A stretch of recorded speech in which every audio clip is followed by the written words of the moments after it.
To access the electrical components on a 77 electric bender, open the rear compartment. Remove the upper screws and loosen the lower ones.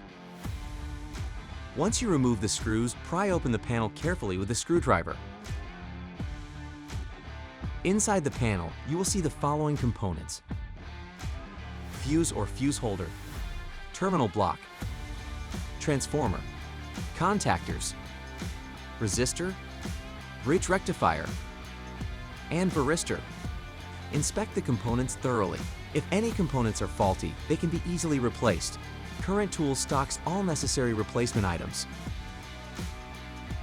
Once you're done, close the panel. Reinstall the 4 screws using a small nut driver.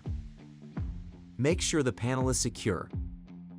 You have now successfully inspected the electrical components on a 77 electric bender.